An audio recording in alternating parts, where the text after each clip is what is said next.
Good morning everybody. I'm doctor ఐహెచ్ఆర్కే psychiatrist Vijayawada.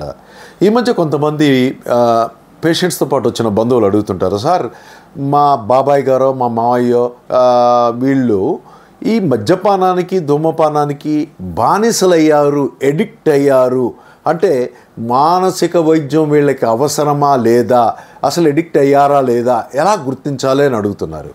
ఎప్పుడు అకేషనల్గా నెలకు ఒకసారి 2 సార్లు పార్టీల్లో తాగటం అనేది సోషల్ డ్రింకర్ అంటారు. వీళ్ళు ఎడిక్ట్స్ కాదు.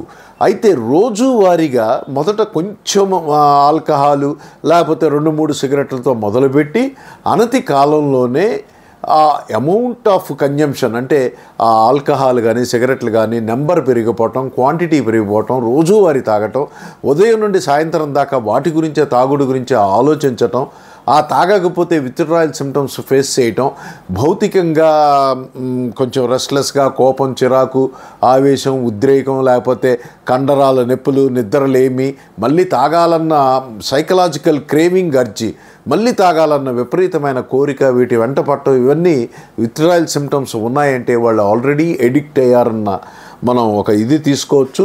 అలాగే విపరీతమైన అమౌంట్ వాటికి రోజువారీగా ఖర్చు పెట్టడం, మళ్ళీ రోజు ఉదయం పనిలో ఉన్నప్పటికీ కూడా సాయంత్రం ఎలా తాగాలి, దానికి ఎలా డబ్బు పోగు చేసుకోవాలన్న బ్రూడింగ్ థాట్స్, విపరీతంగా అలాంటి ఆలోచనలు రావటం, మరి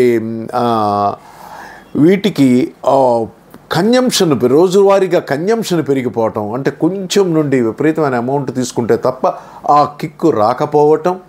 సో అనేక రకాల ఈ లక్షణాలు ఒక వ్యక్తిలో మనకు కనిపిస్తే ఆ వ్యక్తి మద్యపానానికో ధూమపానానికో డ్రగ్స్కో దేనికి అప్పుడు వాళ్ళు అలవాటు పడ్డదాన్ని ఎడిక్ట్ అయ్యారు అనే ఒక నిర్ణయానికి రావడం జరుగుతుంది. ఎడిక్ట్ అయిన వాళ్ళు మాత్రం ఖచ్చితంగా మానసిక వైద్యుల దగ్గరికి వెళ్ళి డీ అడిక్షన్ థెరపీ అనే వైద్య చికిత్స ద్వారా దీని నుండి బయటపడాలి.